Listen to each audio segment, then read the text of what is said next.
आज जो टॉपिक बता रहे हैं ना वो टॉपिक बहुत इंपॉर्टेंट है। ये ऐसा टॉपिक है ना कि यही आपके शरीर का आधार है, बेस है, जिससे आपका शरीर तैयार होता है। इसलिए ध्यान से समझिएगा। ये जो स्ट्रक्चर आप लोग देख रहे हैं, इस स्ट्रक्चर को हम लोग किस नाम से जानते हैं? डीएनए के नाम से जानते हैं। इस स्ट्रक्चर को क्या बोलते हैं? डीएनए। ठीक है, एक एक करके समझाएंगे, ध्यान से समझिएगा। बात करते हैं डीएनए क्या है। तो डीएनए का पूरा नाम होता है डीऑक्सी राइबो न्यूक्लिक एसिड के नाम से जानते हैं। समझ आए ना? इसका क्या नाम है? डीऑक्सी राइबो न्यूक्लिक एसिड है। एक चीज जान लीजिए, इसको मिटाते हैं। हमारे शरीर में न्यूक्लिक एसिड दो तरह के होते हैं। हमारे शरीर में जो न्यूक्लिक एसिड होते हैं, न्यूक्लिक एसिड कितने प्रकार के होते हैं? दो प्रकार के न्यूक्लिक एसिड होते हैं। ये दो प्रकार के जो न्यूक्लिक एसिड होते हैं, एक का नाम होता है डीएनए और दूसरे का नाम होता है आरएनए। डीएनए और आरएनए जो होता है, दोनों क्या चीज होता है? तो ये पॉलीन्यूक्लियोटाइड की लड़ी होती है। पॉलीन्यूक्लियोटाइड चेन होता है। ये बना होता है किस चीज से? पॉलीन्यूक्लियोटाइड चेन से मिलकर बना होता है। और ये पॉलीन्यूक्लियोटाइड की जो छोटी छोटी इकाइयां होती है ना, छोटी छोटी जो मोनोमर्स इकाई होती है, एक एक हो, उसको हम लोग क्या बोलते हैं? न्यूक्लियोटाइड बोलते हैं। इसको हम लोग क्या बोलते हैं? न्यूक्लियोटाइड के नाम से जानते हैं। तो होता क्या चीज है कि ये जो डीएनए है, इसका पूरा नाम क्या होता है? डीऑक्सी राइबो न्यूक्लिक एसिड के नाम से इसको हम लोग जानते हैं। और आरएनए का जो पूरा नाम होता है, इसको हम लोग बोलते हैं राइबो न्यूक्लिक एसिड के नाम से जानते हैं। समझ में आया ना? डीऑक्सी राइबो न्यूक्लिक एसिड जो होता है, ये किस में पाया जाता है? ये भी कोशिका में पाया जाता है और ये भी कोशिका में पाया जाता है। जैसे मनुष्य जो हुआ ना, जैसे ये मनुष्य है, तो मनुष्य का पूरा शरीर जो है वो क्या चीज से मिलकर बना हुआ है? छोटी छोटी कोशिकाओं से मिलकर बना हुआ है। मनुष्य के शरीर में बहुत सारी कोशिकाएं हैं। मतलब कह लीजिए कि मनुष्य के शरीर का जो आधार होता है ना, बेस, उसको क्या बोलते हैं? कोशिका बोलते हैं। ये समझ में आ रहा है ना? तो इसी कोशिका के, मतलब मान लीजिए कि हम एक कोशिका निकाल लिए, ठीक है, तो कोशिका कहीं से भी निकाला जा सकता है। शरीर के कोई भी पार्ट से कोशिका खींच सकते हैं। यहाँ तक कि बालों खींचेंगे ना किसी का, तो उसका जो जड़ होगा ना, उसमें लिविंग सेल होगा। बाकी तो ये कैरोटीन का बना होता है। हमारा जो बाल होता है ना, ये एक खास प्रकार के प्रोटीन से मिलकर बना होता है, जिसको कैरोटीन बोलते हैं। नाखून भी उसी तरह का होता है, डेड सेल हो जाता है ये। लेकिन जो जड़ होता है ना, जड़, जब इसको खींचेंगे ना जड़ से, तो वहां से लिविंग सेल मिलता है। तो उस लिविंग सेल की बात हम लोग करते हैं। तो मान लीजिए कि हमारे पास एक लिविंग सेल ऐसा है, जिसके अंदर में क्या चीज है? नाभिक है, न्यूक्लियस है। इसके अंदर में क्या पाया जाता है? न्यूक्लियस। इसके अंदर में क्या होता है? न्यूक्लियस, यानी कि नाभिक। इसी नाभिक के अंदर में क्या पाया जाता है? गुणसूत्र। इस नाभिक के अंदर में क्या पाया जाता है? गुणसूत्र। समझ में आया ना? और गुणसूत्र जो होता है मनुष्य के शरीर में, वो कितना होता है? 23 का पेयर्स होता है। 23 का क्या होता है? जोड़ा होता है। और ये 23 का जोड़ा ऐसे ऐसे रहता है। समझ में आ रहा है ना? ये 23 का जोड़ा ऐसे ऐसे रहता है। क्या? प्रथम 23 जोड़ा। अच्छा, उसको बाद में देखेंगे। उसको बाद में देखेंगे। ये जो गुणसूत्र हो गया, ये गुणसूत्र क्या चीज में रहता है? जोड़ा में रहता है। समझ में आ रहा है ना? कभी रखो उसको। गुणसूत्र जोड़ा में पाया जाता है। और इस गुणसूत्र का जो छोटा छोटा खंड होता है ना, गुणसूत्र का जो छोटा छोटा भाग होता है, उसको हम लोग किस नाम से जानते हैं? जीन के नाम से जानते हैं। पूछेगा जीन क्या है? तो जीन जो है गुणसूत्र का छोटा छोटा क्या होता है? भाग होता है। समझ में आ रहा ना? और ये जीन और गुणसूत्र जो है बना होता है किस चीज से? डीएनए से मिलकर बना होता है। यानी कि ये बना होता है किस चीज से? डीएनए से। जैसे मान लीजिए कि ये गुणसूत्र है, ठीक ना? ये मान लीजिए कि गुणसूत्र है, तो ये गुणसूत्र जो है बना होगा किस चीज से? डीएनए से। ये जो स्ट्रक्चर बना है ना, ये वाला स्ट्रक्चर, ये किसका निर्माण करता है? गुणसूत्र का निर्माण करता है। तो बेसिकली हमारे शरीर में जो एक पीढ़ी से दूसरी पीढ़ी में जाता है, वो क्या जाता है? गुणसूत्र जाता है। गुणसूत्र के माध्यम से क्या जाता है? जीन जाता है। लेकिन गुणसूत्र और जीन के माध्यम से एक्चुअली क्या जाता है? तो वो डीएनए जाता है। तो डीएनए हमारे शरीर का वंशागति का आणविक आधार होता है, या वंशागति का आणविक आधार कहते हैं। डीएनए को क्या कहते हैं? वंशागति का आणविक आधार, जो एक पीढ़ी से अगली पीढ़ी में क्या होता है? ट्रांसफर होता है। तो समझ लिए, डीएनए है क्या? एक प्रकार का न्यूक्लिक एसिड है। ये न्यूक्लिक एसिड बनता क्या चीज से है? तो पॉलीन्यूक्लियोटाइड की ये लड़ी होती है। ये पॉलीन्यूक्लियोटाइड की छोटी छोटी इकाइयां क्या कहलाती हैं? न्यूक्लियोटाइड कहलाती हैं। और एक न्यूक्लियोटाइड के निर्माण में 3 घटक का योगदान होता है। एक न्यूक्लियोटाइड जो होता है, एक न्यूक्लियोटाइड के निर्माण में कितने घटक भाग लेते हैं? 3 घटक भाग लेते हैं। सबसे पहला जो घटक भाग लेता है उसका नाम है राइबोज शर्करा, राइबोज शुगर उसको बोलते हैं। दूसरा जो भाग लेता है उसको हम लोग बोलते हैं नाइट्रोजेनस बेस। और तीसरा जो भाग लेता है उसको हम लोग बोलते हैं फॉस्फेट ग्रुप। तो ये तीनों के मिलने से एक चीज याद रखिएगा, राइबोज शर्करा किस में पाया जाता है? आरएनए में, ठीक है। और डीऑक्सी राइबोज शर्करा जो है किस में पाया जाता है? ये किस में पाया जाता है? डीएनए में। तो डीएनए में जो शुगर भाग लेगा वो डीऑक्सी राइबोज होगा और आरएनए में जो शुगर भाग लेगा वो क्या होगा? राइबोज शर्करा होगा। तो एक न्यूक्लियोटाइड के निर्माण में एक शुगर भाग लेता है, ये शुगर या तो राइबोज शुगर हो सकता है या क्या हो सकता है? डीऑक्सी राइबोज शुगर हो सकता है। दूसरा क्या भाग लेता है? Nitrogenous base. और तीसरा क्या लेता है भाग? फॉस्फेट समूह भाग लेता है। ये तीनों जब मिलते हैं तो एक न्यूक्लियोटाइड का क्या हो जाता है? निर्माण हो जाता है। एक न्यूक्लियोटाइड दूसरे के साथ, दूसरा तीसरे के साथ जुड़ता है तो क्या बन जाता है? पॉलीन्यूक्लियोटाइड का चेन बन जाता है। और जब पॉलीन्यूक्लियोटाइड का चेन बन जाता है तो फिर उससे क्या निर्माण हो जाता है? Nucleic acid. समझ आ रहा है कि नहीं आ रहा? समझ में आगे समझो।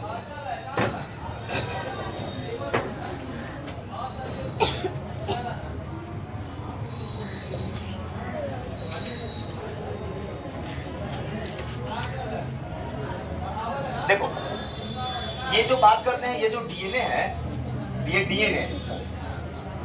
डीएनए का क्या नाम लिखे हुआ?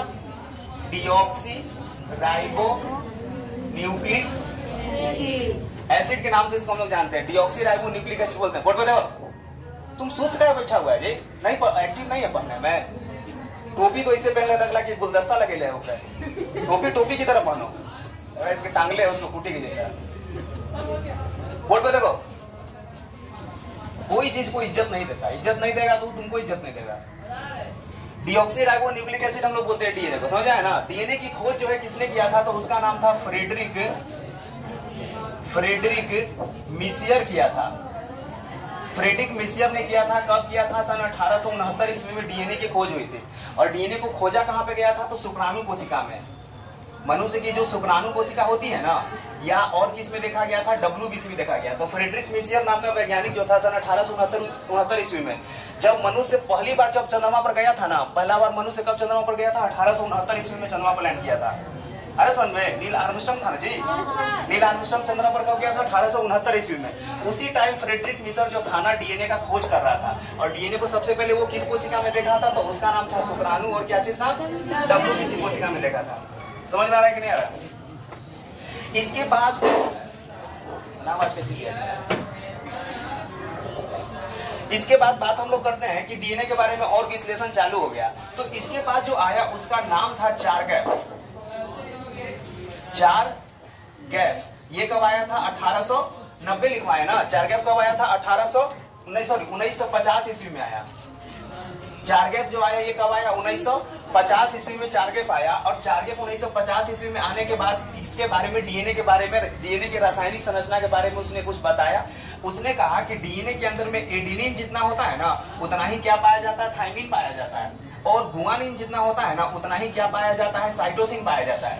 यानी कि एडेनिन का अनुपात थाइमिन के अनुपात के बराबर होगा और गुआनिन का अनुपात किसके अनुपात के बराबर होगा? साइटोसिन के अनुपात के बराबर होगा। ये किसने बताया था? चारगैफ ने बताया था। कब बताया था? 1950 ईस्वी में बताया था।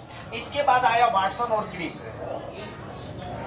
वाटसन और क्रिक, वाटसन और क्रिक नाम का वैज्ञानिक आया। ये आया 1853 ईस्वी में। 1953, हाँ 1953 ईस्वी में आया। और इसने जो है ना डीएनए मॉडल के बारे में सही जानकारी प्रस्तुत किया। यानी कि पूछेगा क्वेश्चन कि डीएनए मॉडल के बारे में सबसे पहले किसने मतलब सटीक रूप से विश्लेषण किया था? तो उसका नाम था वाटसन और क्रिक। वाटसन और क्रिक ने कब बताया था? 1953 ईस्वी में डीएनए मॉडल के बारे में उसने बताना शुरू किया कि डीएनए की संरचना जो है ऐसी होती है। समझ में आ रहा है ना? तो अब हम लोग देखेंगे डीएनए की क्या क्या विशेषताएं हैं, क्या क्या खासियतें हैं। ठीक ना? तो मेन टॉपिक पे आते हैं अब। ये तो समझ में आ गया कि फ्रेडरिक मिसियर नाम का वैज्ञानिक 1869 ईस्वी में डीएनए की खोज किया। समझ में आया ना? उसने। और उसके बाद कौन आया? चारगैफ आया 1950 ईस्वी में। इसने कहा कि एडेनिन थाइमिन के बराबर और गुआनिन साइटोसिन के बराबर होता है। फिर आया वाटसन और क्रिक। वाटसन और क्रिक आया 1953 ईस्वी में। कहा कि अच्छा ठीक है, तुम दोनों कुछ बताया है ना, तो हम पूरा डीएनए के बारे में बताएंगे। समझ ना? तो पूरा डीएनए के बारे में सटीक रूप से जानकारी किसने दिया था? तो वाटसन और क्रिक ने दिया था। 1953 ईस्वी में इसने बताया था। ठीक ना? अब चलो तो इसको मिटाते ना।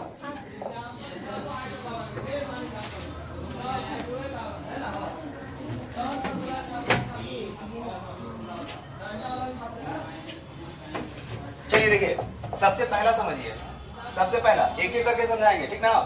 डीएनए जो होता है ना, डीएनए में क्या होता है ना कि यहाँ पे देखो, डीएनए जो है दो पॉलीन्यूक्लियोटाइड लड़ी से मिलकर बना होता है। इसमें कितने पॉलीन्यूक्लियोटाइड के चेन होते हैं? दो। क्या होता है? पॉलीन्यूक्लियोटाइड चेन होता है। इसमें दो पॉलीन्यूक्लियोटाइड का चेन होता है। पॉलीन्यूक्लियोटाइड चेन का मतलब होता है इसका जो छोटा छोटा इकाई होता है उसको हम लोग क्या बोलते हैं? न्यूक्लियोटाइड के नाम से जानते हैं। इसको हम लोग क्या बोलते हैं? न्यूक्लियोटाइड। यही न्यूक्लियोटाइड जब आपस में जुड़ते चल जाता है तो उसको क्या बोलते हैं? पॉलीन्यूक्लियोटाइड। और इसके न्यूक्लियोटाइड में 3 कंपोनेंट भाग लेते हैं। सबसे पहला जो कंपोनेंट भाग लेता है उसका नाम है डीऑक्सी राइबोज शुगर। दूसरा जो कंपोनेंट भाग लेता है उसका नाम होता है फॉस्फेट, ठीक है। और तीसरा जो ये किस रूप में रहता है? H3PO4 के रूप में रहता है, फॉस्फोरिक एसिड के रूप में रहता है ये, ठीक है। और तीसरा जो होता है उसका नाम क्या होता है? Nitrogenous base. और ये नाइट्रोजनस बेस जो होते हैं कितने तरह के होते हैं? 2 तरह के होते हैं। एक होता है प्यूरिन, और दूसरा होता है पायरीमिडीन। और प्यूरिन कितने प्रकार के होते हैं? तो 2 प्रकार के होते हैं। एक होता है एडिनिन और दूसरा होता है गुआनिन, ठीक है। और पायरीमिडीन कितने तरह के होते हैं? 2 तरह के होते हैं। एक होता है साइटोसिन और दूसरा होता है थाइमिन। नहीं, वो आरएनए में चल जाएंगे। फिर आरएनए में एक यूरासिल होता है, ठीक ना, वो आरएनए में चल जाएंगे। लेकिन हम बात कर रहे हैं डीएनए को बनाने वाले न्यूक्लियोटाइड को। तो डीएनए को बनाने वाले न्यूक्लियोटाइड में 3 कंपोनेंट होते हैं। डीऑक्सीराइबोज शर्करा होगा, फॉस्फेट समूह होगा और क्या होगा? नाइट्रोजन कृत क्षार। और नाइट्रोजन कृत क्षार कितने तरह के होंगे? 2 तरह के। प्यूरिन होगा और क्या होगा? पायरीमिडीन होगा। प्यूरिन 2 तरह के होंगे, एडिनिन होगा, गुआनिन होगा, साइटोसिन होगा और थाइमिन होगा। अरे समझ में, इसके मिलने से क्या बन जाता है? न्यूक्लियोटाइड बन जाता है। और एक एक न्यूक्लियोटाइड जब आपस में जुड़ते चल जाते हैं ना तो वो क्या बनाता है? न्यूक्लियोटाइड का चेन। उसी न्यूक्लियोटाइड के चेन को हम लोग किस नाम से जानते हैं? पॉलीन्यूक्लियोटाइड के नाम से जानते हैं। समझ में आ रहा है कि नहीं आ रहा? तो डीएनए में 2 पॉलीन्यूक्लियोटाइड का चेन होता है। एक ये वाला चेन होता है, समझ में आ रहा है ना, और दूसरा जो है ये वाला चेन होता है। देखो इस वाले चेन में फॉस्फेट समूह बनाए हैं, शुगर बनाए हैं और क्या बनाए हैं? एक नाइट्रोजन कृत क्षार बनाए हैं। तो यहाँ से एक न्यूक्लियोटाइड का निर्माण हो गया ना ऐसे। उसी तरह से फिर दूसरा न्यूक्लियोटाइड यहाँ से बन जाता है। समझ में आ रहा है ना? तो एक न्यूक्लियोटाइड दूसरे के साथ जुड़ते चल जाता है। वो समझ में नहीं आ रहा है? समझो बुआ, थोड़ा सा समझना आसान नहीं है, इतना जल्दी समझ में नहीं आएगा। डीएनए चैप्टर है, बड़ा खतरनाक चैप्टर है। इससे क्लास 12 का सबसे भयानक चैप्टर यही है। इसको समझ लिया तो समझो कि पूरा बेड़ा पार हो गया। सबसे ज्यादा क्वेश्चन जो है इसी चैप्टर से आता है। समझ में आ रहा है कि नहीं आ रहा है? समझ में। तो बोला जाता है कि डीएनए में 2 पॉलीन्यूक्लियोटाइड का चेन होता है, लड़ी होती है। एक लड़ी जो है 5' से 3' दिशा में होती है और दूसरी लड़ी जो है 3' से 5' दिशा में होगी। एक 5' से 3' और दूसरा जो है 3' से 5'। ऐसा क्यों होता है? देखिए डीएनए कुंडली जो होता है ना, हम बताए थे कि एक न्यूक्लियोटाइड, तो एक न्यूक्लियोटाइड के निर्माण में एक शुगर भाग लेता है, एक नाइट्रोजन कृत क्षार भाग लेता है और एक क्या भाग लेता है? फॉस्फेट। तो यहाँ से एक न्यूक्लियोटाइड का निर्माण हो गया। समझ में आ रहा है कि नहीं आ रहा है? एक न्यूक्लियोटाइड, ये दूसरा न्यूक्लियोटाइड है। अरे समझ में, ये दूसरा हो गया, ये तीसरा हो गया। समझ आया ना? और ये क्या हो गया? चौथा हो गया।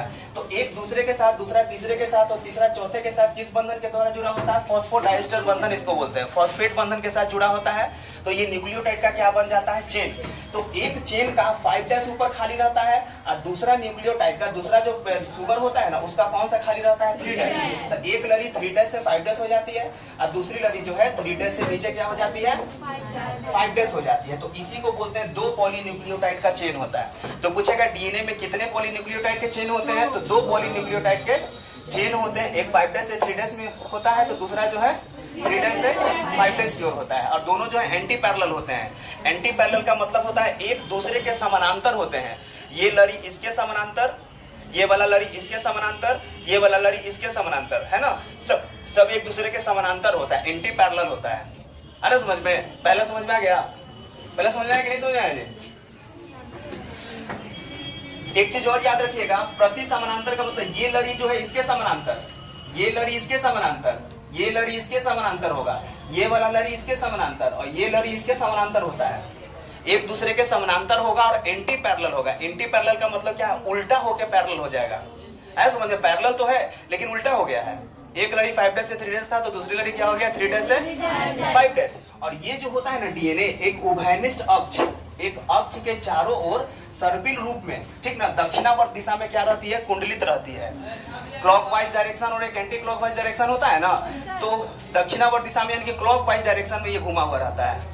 समझ में आया ना, ये क्लॉकवाइज डायरेक्शन में ऐसे घड़ी से चलता है ना, तो इसका डायरेक्शन जो है ऐसे घुमा हुआ रहता है, क्लॉकवाइज डायरेक्शन में ही रहता है। नहीं समझ आ रहा है, यही ना है। क्लॉकवाइज डायरेक्शन में लिखवाए जी, नहीं लिखवाए लगता है कि नहीं लिखवाए हैं। अच्छा ठीक है, कोई बात नहीं। क्लॉकवाइज दक्षिणावर्त दिशा में होता है।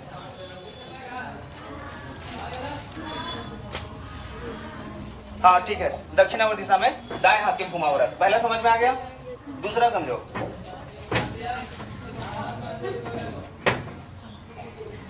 देखो दूसरा समझिए, देखिए दूसरा नंबर, प्रत्येक लड़ी जो होती है ना, प्रत्येक जो पॉलीन्यूक्लियोटाइड की चेन होती है उसके बाहर में, यानी कि लड़ी जो होता है ना, लड़ी के बाहर में क्या पाया जाता है, तो लड़ी के बाहर में शुगर होता है, शर्करा होता है, और क्या होता है, फॉस्फेट होता है। यानी कि लड़ी के बाहर में कौन सा शुगर पाया जाएगा, तो उसका नाम होगा डीऑक्सी राइबोज शुगर। ठीक है, आज समझ में। और ये दूसरा क्या पाया जाता है, इसमें फॉस्फेट पाया जाता है। तो कुंडली का जो बैकबोन बनता है ना, बैकबोन, कुंडली का जो मेन आधार होता है वो कौन होता है, शुगर और क्या होता है, फॉस्फेट होता है। यहाँ पे लिखे हैं phosphate and sugar are the backbone of DNA. पूछेगा कि कुंडली का आधार क्या होता है, तो कुंडली, ये लड़का ओंघी मार रहा है, अरे यार पढ़ा रहे हैं यहाँ पे, तू ओंघी मार ले है, नहीं सोए थे अजब लड़का, मतलब कथा का सुना रहे हैं जनाब, सत्यनारायण भगवान के प्रवचन का हम बोल रहे हैं। लास्ट में जयकारा लगाएंगे कि जय होगा, बस उस समय जयकारा मारियो, बस घर चल जाइयो।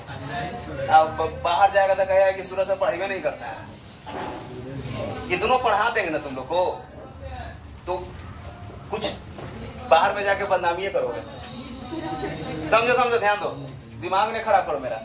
बोल रहे हैं कि डीएनए जो कुंडली होती है उसकी जो पॉलीन्यूक्लियोटाइड चेन होती है, उस पॉलीन्यूक्लियोटाइड चेन का जो मेन आधार होता है वो डीऑक्सीराइबोज शर्करा होता है, और कौन होता है, फॉस्फेट होता है। ये बाहर की ओर होता है, और अंदर की ओर क्या लगा होता है, नाइट्रोजेनस बेस। अंदर की ओर क्या लगा होता है बुआ, नाइट्रोजेनस बेस लगे होते हैं। नाइट्रोजेनस बेस का मतलब होता है या तो प्यूरिन होगा, नहीं तो क्या होगा, पायरीमिडीन होगा। प्यूरिन या तो ए होगा, नहीं तो जी होगा, और पायरीमिडीन सी होगा, नहीं तो क्या होगा, डी होगा। तो ये कुंडली के अंदर में पाया जाता है और ये कुंडली के बाहर में पाया जाता है। तो कुंडली का आधार कौन बनता है, फॉस्फेट बनता है, और कौन बनता है, शुगर बनता है। आ रहा समझ में, ये समझ में आ गया ना। दूसरा,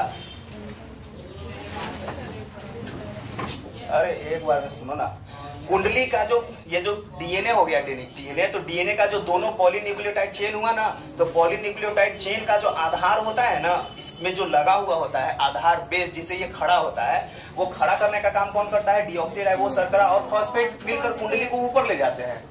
और इसके अंदर में दोनों कुंडली को जोड़ के कौन रखता है, तो नाइट्रोजनस बेस। तो ये कुंडली के अंदर में पाए जाते हैं और ये कुंडली के बाहर में पाए जाते हैं, इसलिए कुंडली का बैकबोन ये कहलाता है। आया समझ में। चलो तीसरा देखो, तीसरा में है, देखिए तीसरा में लिखता है कि कुंडली जो दोनों दो इसमें पॉलीन्यूक्लियोटाइड होती है ना, जैसे इसमें जो है 2 पॉलीन्यूक्लियोटाइड जो चेन होता है, इसमें 2 पॉलीन्यूक्लियोटाइड चेन जो होता है, तो एक चेन जो है 5' से 3' दिशा में होगी।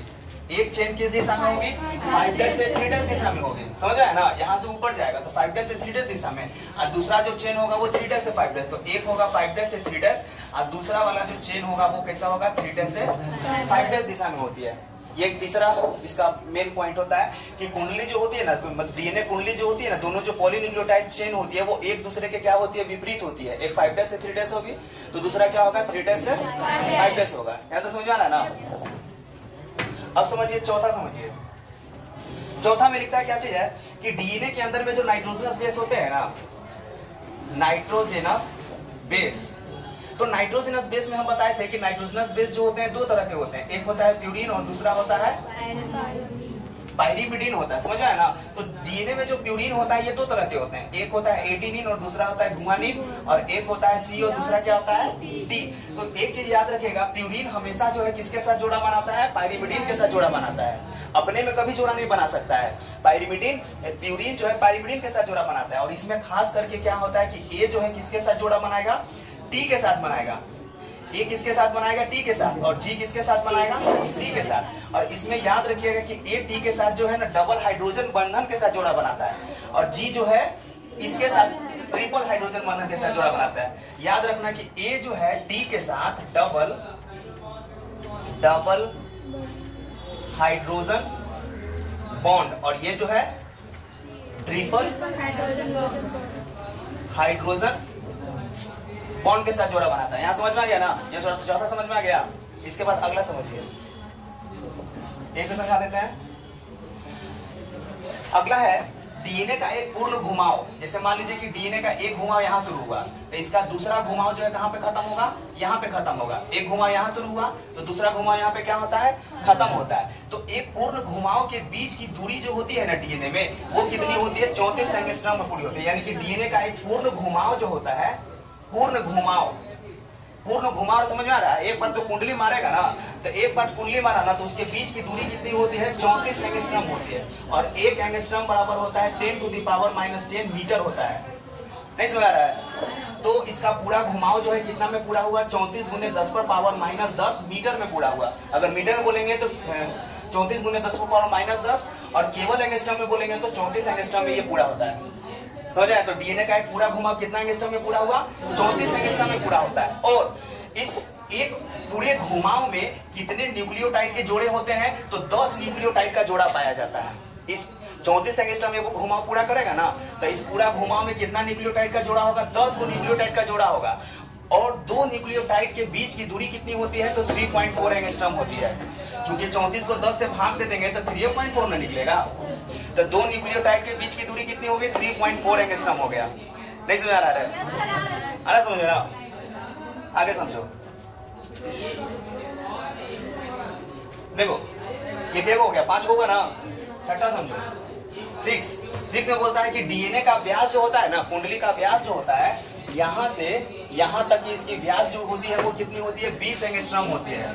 यानी कि डीएनए कुंडली का जो डायमीटर होता है ना, व्यास जिसको हम लोग बोलते हैं डायमीटर, ये कितना होता है, 20 एंगस्ट्रॉम के करीब होता है। यानी कि ये एक दूसरे से कितना दूरी पर रहता है, 20 एंगस्ट्रॉम की दूरी पर होता है। समझ में आ रहा है ना, ये समझ में आ रहा है कि नहीं आ रहा है। और इस दूरी के बीच में प्यूरिन हमेशा किसके साथ जोड़ा बनाता है, पायरिमिडीन के साथ जोड़ा बनाता है। ठीक है, ये छठा हो गया। सातवां में क्या लिखवाए थे, सातवां में लिखवाए थे कि डीएनए कुंडली जो होती है ना, डीएनए कुंडली यानी कि ये जो डीएनए की जो लड़ी है, ये जो है ना, ये एक उभयनिष्ठ अक्ष के चारों ओर घूमती है। ये जो है उभयनिष्ठ अक्ष के चारों ओर घूमती है, लेकिन ये किस डायरेक्शन में घूमते रहती है, तो ये घूमते रहती है दक्षिणावर्त दिशा में घूमती है। मतलब कि ये क्लॉकवाइज डायरेक्शन में घूमती है, क्लॉकवाइज डायरेक्शन में। मतलब घड़िया घूमा ना तो क्लॉकवाइज डायरेक्शन ऐसे हो जाएगा, सॉरी ऐसे हो जाएगा इधर, ये क्लॉकवाइज डायरेक्शन हो गया। नहीं समझ आ रहा है। अरे इंसान को दो ही तरह से ना घुमा सकते हैं मार के, इस हाथ से मारेंगे तो वो किस डायरेक्शन में घूमेगा, क्लॉकवाइज डायरेक्शन में, दक्षिणावर्त। और इस हाथ से मारेंगे तो किस डायरेक्शन घूमेगा, वामावर्त घूमेगा, एंटी क्लॉकवाइज डायरेक्शन में घूमेगा। तो डीएनए की कुंडली जो होती है वो किस डायरेक्शन में घूमी हुई होती है, क्लॉकवाइज डायरेक्शन में घूमती है। यानी कि ये दक्षिणावर्त दिशा में घूमी हुई होती है। इसलिए इसको कौन सा डीएनए बोला जाता है, बी डीएनए इसको हम लोग बोलते हैं।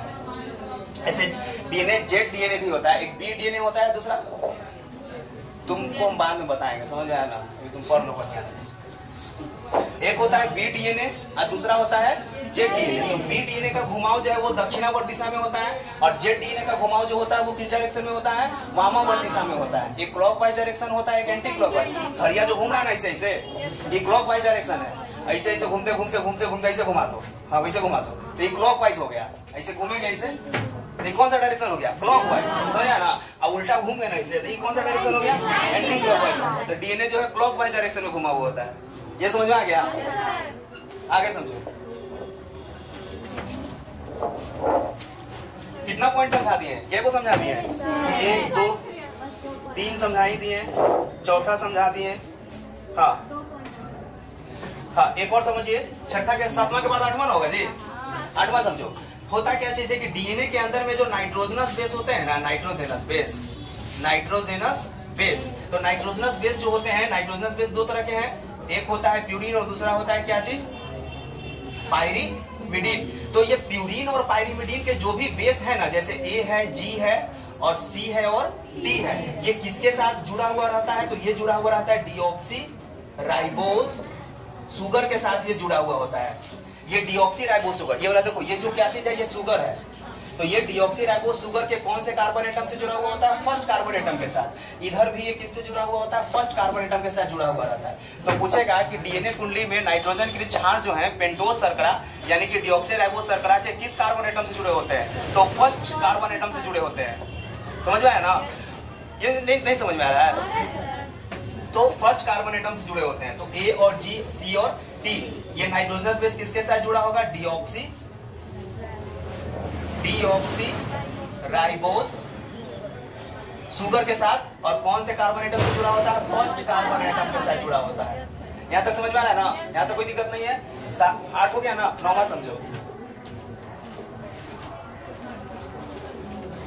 देखो जल्दी 9वां में समझ रहे, बोर्ड पे देखो, 9वां में है कि एक न्यूक्लियोटाइड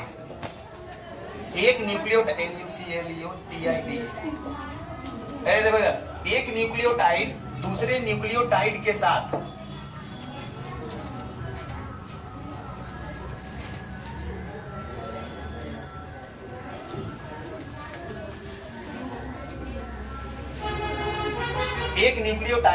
दूसरे न्यूक्लियोटाइड के साथ जुड़ता है, और दूसरा वाला फिर किसके साथ जुड़ता है, तीसरे के साथ जुड़ता है। नहीं समझ आ रहा है, तो ये एक दूसरे के साथ जो जुड़ा हुआ होता है ना, तो एक न्यूक्लियोटाइड का जो पेंटोज शर्करा होता है उसका 5' दूसरे न्यूक्लियोटाइड के 3' कार्बन से जुड़ता है, और इसका 3' किसके साथ जुड़ेगा, इसके साथ जुड़ेगा। मतलब कि एक न्यूक्लियोटाइड का 5' किसके साथ जुड़ता है, 3' के साथ, इसका 3' किसके साथ जुड़ेगा, 5' के साथ, फिर 5' किसके साथ जुड़ेगा, 3' के साथ, समझ ना, फिर इसका 5' किसके साथ जुड़ेगा, 3' के साथ जुड़ेगा। समझ आ रहा है कि नहीं समझ आ रहा है। तो यहाँ पे देखो, एक न्यूक्लियोटाइड है, तो एक न्यूक्लियोटाइड का ये कौन सा शर्करा है, डीऑक्सी राइबोज शर्करा है, तो यहां से गिनेंगे 1', 2', 3', 4' और 5'। तो 1, 2, 3, तीसरा कार्बन एटम जो हो गया ना, तीसरे कार्बन एटम से क्या लगा होता है, फॉस्फेट। ये दूसरे न्यूक्लियोटाइड का, ये दूसरा न्यूक्लियोटाइड है, समझे ना, तो दूसरे न्यूक्लियोटाइड का जो पेंटोज शर्करा होता है ना, उसका जो 5वां कार्बन एटम होता है, ये पहले न्यूक्लियोटाइड के तीसरे कार्बन एटम के साथ किस बंधन से जुड़ा हुआ होता है, फॉस्फेट से जुड़ा हुआ रहता है। फिर इसका तीसरा जो है इसके 5वें के साथ जुड़ा होगा, फॉस्फेट के साथ, फिर इसका तीसरा, फिर इसके 5वां, फिर इसका तीसरा खाली रह जाता है, अलग समझ में। और इसका उल्टा चेन हुआ, इधर वाला 5' है, तो इसका 3' इसके 5वें के साथ, इसका 3' इसके 5वें के साथ, क्योंकि काउंट करेंगे तो 1, 2, 3 और 4 और 1, 5। नहीं समझ आ रहा है, 1, 2, 3, 4 और 5, तो यहाँ से 3' शुरू हुआ तो 5वां पर खत्म हो गया इसका। नहीं समझ आ रहा है, ये किसके साथ जुड़ा, फॉस्फेट के साथ जुड़ा हुआ होता है, फॉस्फोडाइस्टर बंधन बोलते हैं इसको। अरे समझ में, एक चीज याद रखिएगा, इसमें जो है ना, फॉस्फेट जो है किस रूप में पाया जाता है, फॉस्फोरिक एसिड के रूप में पाया जाता है, H3PO4 के रूप में पाया जाता है, बताए थे ना, H और डबल बॉन्ड O, H3PO4 के रूप में ये पाया जाता है। इसलिए डीएनए किस नेचर का हो जाता है, एसिडिक नेचर का हो जाता है, अम्लीय नेचर का होगा। पूछेगा डीएनए किस प्रकृति के होते हैं, तो डीएनए जो होते हैं वो एसिडिक नेचर के होते हैं। पूछेगा क्यों होते हैं, तो फास्फोरिक अम्ल की उपस्थिति के कारण डीएनए किस नेचर के हो जाते हैं, एसिडिक नेचर के हो जाते हैं। ये समझ में आ रहा है। तो नॉर्मल समझ में आ गया ना कि डीएनए का एक न्यूक्लियोटाइड दूसरे न्यूक्लियोटाइड के साथ जो है ना 3' और 5' कार्बन एटम के बीच में फॉस्फोडाइस्टर बंधन के द्वारा क्या होते हैं, जुड़े हुए होते हैं। ये समझ में आ गया।